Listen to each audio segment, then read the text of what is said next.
Okay, awesome. Hi, Marydee. Hi This there. is Kate. Welcome to ADHDkidscanthrive.com. And today I'm interviewing Marydee, who is, I found her on Instagram. She hosts Executive Functioning Success on Instagram. She is an executive functioning coach, author, an advocate, and very long time expert in the field of the importance of executive functioning and how early intervention and actions can help your child who may be struggling to get through primarily homework and their in life. So I've spoken to Marydee before, and I wanted her today to share her personal story of how she got into this business and what she's learned from her journey, and then how she has tools that can personally help all of us if we have a child who's struggling with executive function. Did Okay, I cover it all, Marydee? I think so. You've got a whole lifetime worth of time here. I will try to be concise. I'll put a clock in front of me. Um, Yes. Okay. So I think you have a lot to say. You're a very, very wise woman. And when we spoke before, I just learned so much just hearing about your own personal story, professionally and in your own life, about why you've got involved and have helped people in your own community with executive functioning. So I think if we start with that, it's just so valuable to inspire all of us on why we need to take action with our children when they're struggling and not just ignore these symptoms. right. Well, for starters, I will be 69 years old this summer. And Happy birthday. yeah, thank you. It's getting closer next month, actually. And when I was growing up, I was the child that didn't turn in their math homework, that didn't turn in their senior term paper, even though I got good grades when I did turn things in. And I was a school leader. I had lots of very positive things going on, but I knew that there was just gaps. There was something wrong in my brain. There were certain things that were challenges. It was very hard for me to write, to turn in written assignments, for instance, with complex deadlines and multiple steps. I had trouble with written language, taking the ideas in my head and getting them down on paper. And I also had trouble with math. Not so much that I had trouble with understanding the concepts, but I didn't do it very well in my head. That kind of stuff. I just something was wrong, and so as a consequence, my self-esteem really suffered. I was the person who, as an adult, was always showing up late, always. My house was welcome to my piles. I twice I took my kids to birthday parties on the wrong day. And there was never food in the refrigerator when I needed it. I was yelling at the kids to get them out the door in the morning. It was not pretty. Even though there were aspects of my life that were successful, I always felt like the the foundation was wonky, like it was Yeah. all going to fall apart on me at any moment in time. So my self-esteem was pretty much non-existent. I became along the way a classroom teacher, and was in the classroom for only 3 years, but the first year was a long one. But and then I got married, and then I ended up having kids, and I while I was being at home with my kids, I developed a program to teach volunteers to teach at-risk kids how to read, and I ultimately became a reading specialist. And along with that little journey, I found my way to a woman at the University of Portland. Her name is Dr. Ellen Arwood. And Ellen Arwood is a speech pathologist by training and background. They have a very different way of looking at um, educational challenges than school teachers in terms of how they're taught.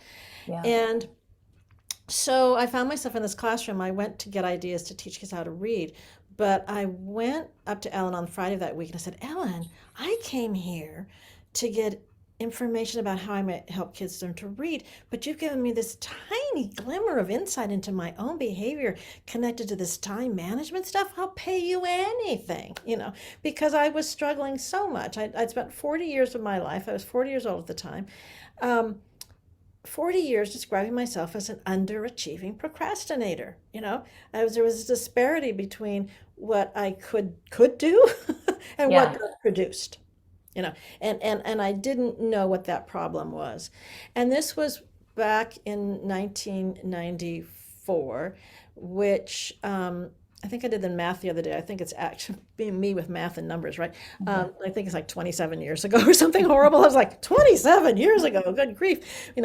Time flies when I you're know having on fun. my website, Roa said, Marydee's been doing this for 20 years. I was like, no, I've been doing it for 27 years. And anyway, Ellen was ahead of the curve because she was way back then making the connection through her brilliance and her observation that the way we behave was dependent upon the way our individual brains were wired. And back then, we didn't have the brain scans and the kind of brain research that we have now. And people really, quite frankly, thought she was talking woo woo. So it's like, what is this stuff? How can you say that? Um, and so I remember she kind of smiled at me and said, "Oh, I've confused you enough this week," because I really was confused. Everybody else in the classroom were primarily speech pathologists with a very different background, and I was just floating around and lost. And she said, "Why don't you come? But I want you to spend an hour with me and bring a picture of what you do in the following week." She wanted me to have a drawing of what I was going to do in the next 7 days. And this isn't a visual presentation here, but if I were to show this to you, this picture, it looks like chaos. I still have this picture. It's just total chaos. And it's like little boxes and names and words, and it's just overwhelming. And Ellen looked at this, and I remember her words. She said, "Oh dear." She goes, "Oh dear, I see a very bright woman who has no sense of herself in time and space." And I was angry when I handed it to her. I was like, I don't have, because it had taken me 2 hours to figure out what I needed to do in the next 7 days. And I don't have that kind of time. I'm hanging on by my fingernails. I'm not life is not easy. So we spent an hour together refining what she meant by drawing a picture, just to take my visual perception of time, or my lack of perception of time, and make it concrete and visible. And we worked on it so it wasn't chaos, so it wasn't going to be a disaster and take me 2 hours to do it. And at the end of that hour, I said, "Wait a minute, Ellen. There's way more to my problem than drawing a picture," because at that point in time, I had read every time management, planning, organization book, you name it, that was out there. I'd tried every calendar. Oh gosh, I've had a nickel for every planner and calendar I bought in my life. I'd be rich. And I said, "There's more to it than this." And so she gave me this advice. Another bit of advice that I've never forgotten, which is significant because of my working memory challenges. I don't remember much that people tell me, or quickly. I can forget it pretty quickly. Yeah. And she said this to me. She stuck her finger out. She's kind of that person. She's a brilliant lady, but she's kind of boom, kind of that, stick your finger out. My husband jokes with me about how there she goes. She's whipping out her finger. Yeah. I do the same thing as Ellen, right? So she whips out her finger and she goes, "Go home. Take care of yourself in time and space, and come back and see me." And I was like, go home, take care of myself in time and space, and come back and see. What does that mean? So I must have said it over and over again as I walked to the car. Time and space, time and space, time and space, time and space. Because again, like I just said, I forget things that people tell me pretty fast, and I thought I wasn't very smart. I've much later in life learned that my challenge is actually connected to working memory. It has nothing to do with being smart or not. My working memory capacity was never very good. I could never do double-digit math problems in my head, because by the time I left the ones place and went over to the next part of the process, You forgot. I'd forgot what was in the ones place. Now, I could do it on paper, not a problem, but I could not do it in my head. I learned many, many years later when I presented at a brain injury conference, actually. I didn't know anything about brain injuries when I went to this conference. I was like, "You want me to present at a brain injury conference?" And so I went to the pre-conference to learn about brain injuries. And I was sitting there going, "Oh, that serious concussion on the playground when I was a little kid, that probably did a number on my growing little neurons for working memory, and my neuropsych friends agreed with me. So really, that working memory is really, that deficit is one of my personal major executive functioning deficits. Um, I I don't have ADHD, but I have executive functioning challenges. Everybody who has ADHD is going to have executive functioning challenges, but everybody who has executive functioning challenges does not necessarily have ADHD. And often head injuries are one of the differences for those. Yeah. And kids with learning disabilities can have struggle with executive function, but not have ADHD, Absolutely. right? Yeah. Absolutely. And often working memory, there's comorbidity between working memory challenges and learning challenges. Learning. Yeah, they go together. And so, yeah, what I was doing along the way, um, while I was working at that school, running that program, I also became I was a reading specialist, and I ended up with a private practice for almost 15, 20, 17, somewhere in there, years, 15 years of working with kids with math, writing, and written language issues at home. So I was a tutor when I started. And so Ellen sent me home with that take care of yourself in time and space. And I was Yeah. like, what does that mean? It's like, you go to see the guru and you get a Buddhist conundrum, a puzzle. And it took me a year to figure it out. And at the end of that year, my life was completely different. I was no longer yelling at the kids in the morning. My house was clean. The laundry was, the kids' clothes were in their drawers, not the wet soccer shoes, soccer shorts in the in the Yeah. wash machine when it's time for soccer, which was what happened before, and it just completely shifted. And then my son's fourth grade teacher called, and she said he's being a complete flake. He's not turning anything in, and so I thought, okay, what can I do to help Josh? And he and I worked at that point in time on paper management, because he was one of those little kids who couldn't hold on to anything. I mean, it's like a piece of paper would disappear in 4 feet. I mean, couldn't hold jackets, shoes, pencils, everything. It was like he was walking around a black hole. And after a couple of weeks, I asked him, Josh, is this helping any? And he paused. He was a very thoughtful little kid. Now he's a very thoughtful 37-year-old. But he paused and he said, yeah, it's not so stressful. I'm not getting into trouble for not turning in my work. So then all of a sudden I found myself helping my friends' kids because they were going off to middle school. And that's when the wheels started falling off. Originally, I thought that my market of people I was going to work with were talented and gifted kids in sixth grade, going off to sixth grade.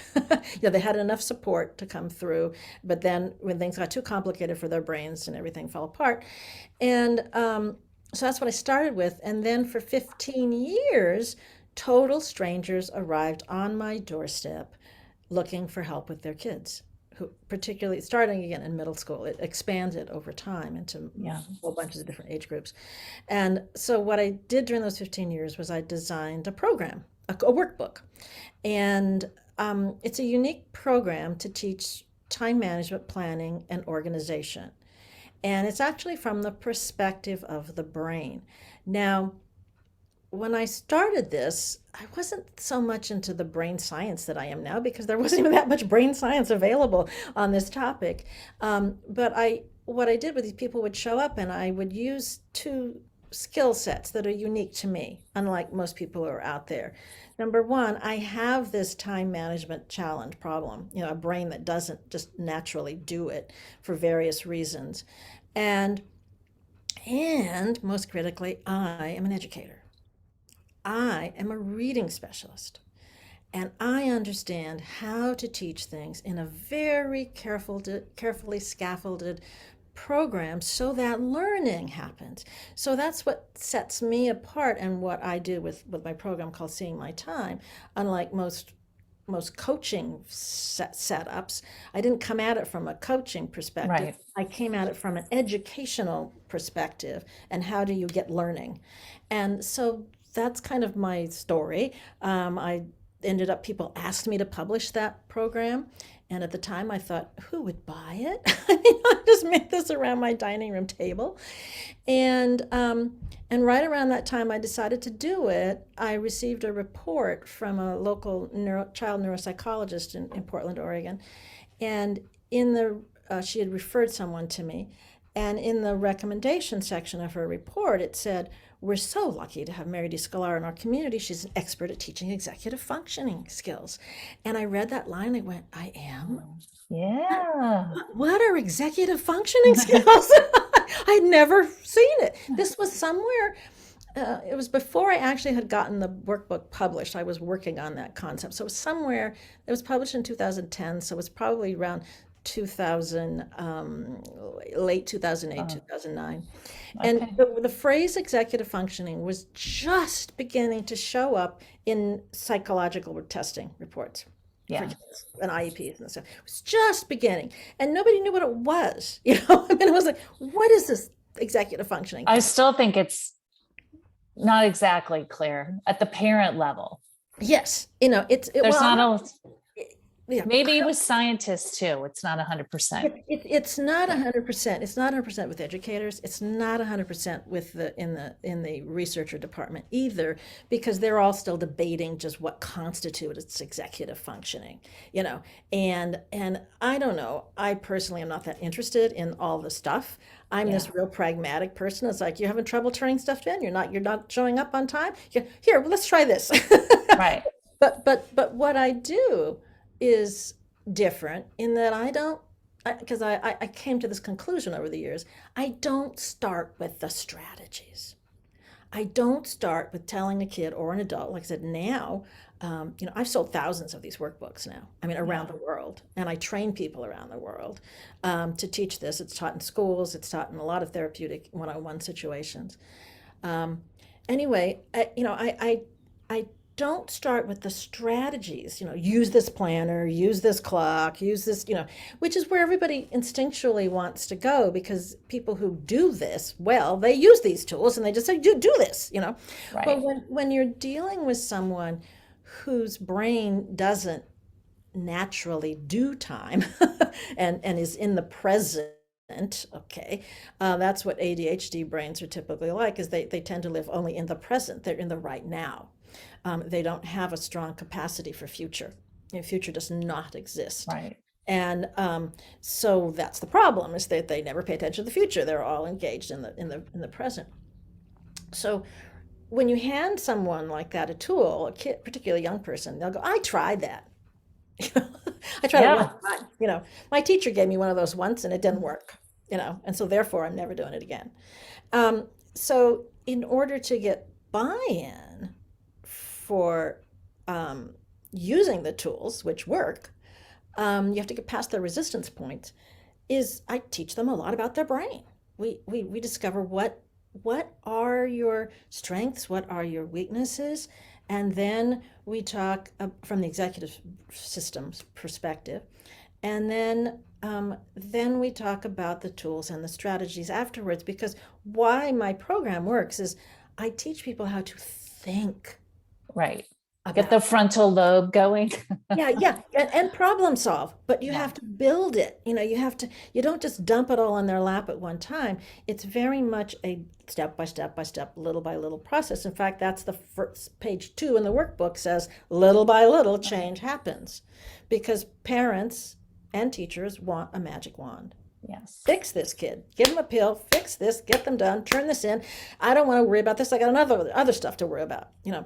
So when I work with students, I don't work with kids by themselves. In fact, I will not work with students by themselves, because it's a brain development issue. Young brains can't transfer skills from one setting to the next setting, to another situation, because it's literally connected to their metacognitive processes of development, which doesn't come fully online until somewhere in their early 20s, mid Right. early 20s.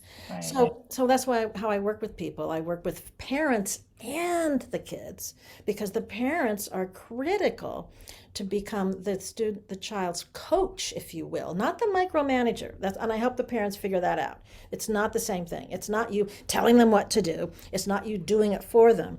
It's you stepping back, setting up the external environment so they have all the Oh, tools.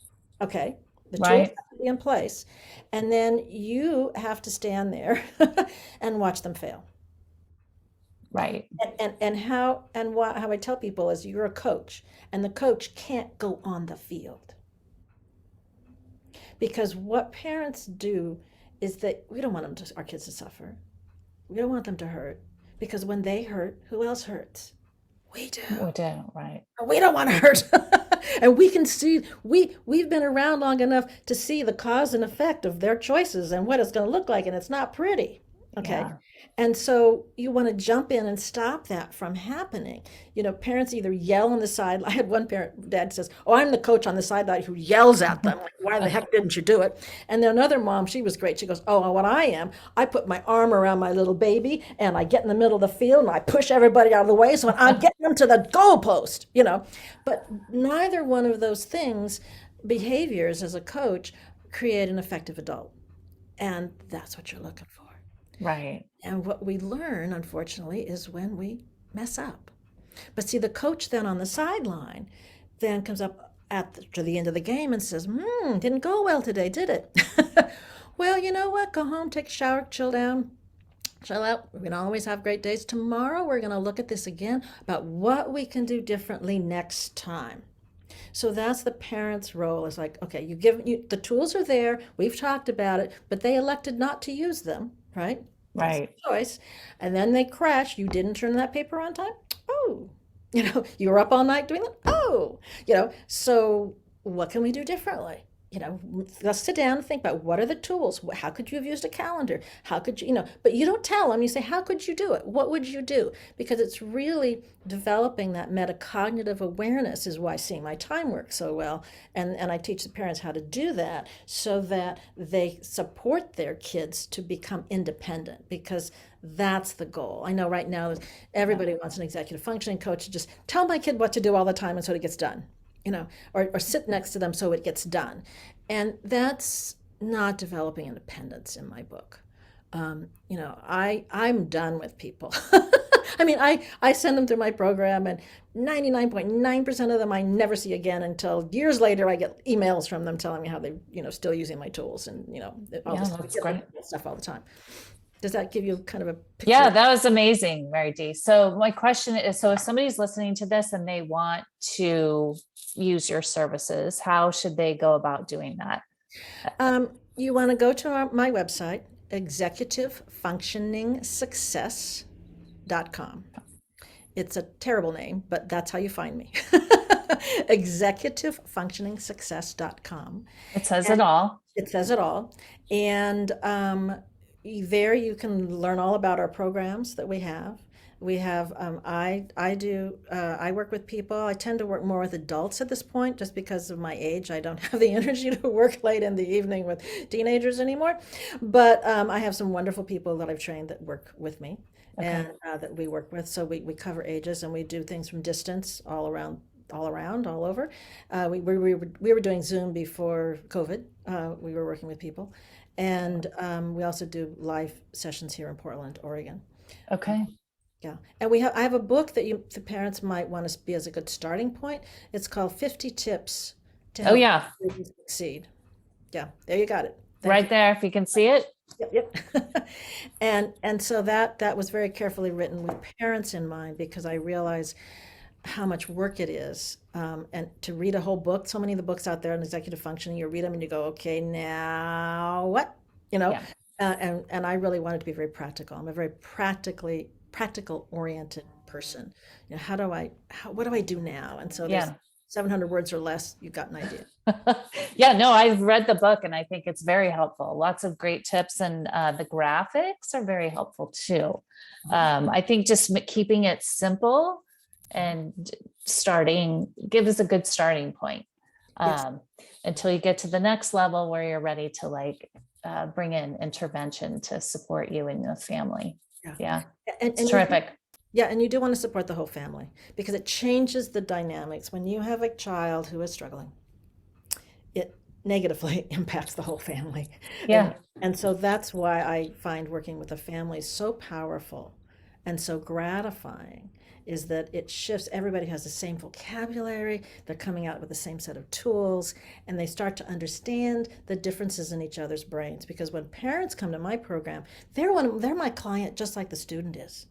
So yeah. it isn't like the adult sitting there, look, we're out staring at the kid, it's everybody. It's perfect, to be perfectly honest, everybody, particularly since COVID, everybody needs this course. And now I work That's- with adults. It's amazing. It's just amazing. yeah, great. All right, Marydee. Well, thank you for your time. This was a lot of wisdom, amazing advice, and motivation to take action, to do things to help either yourself or your child and your family. So thank you. I appreciate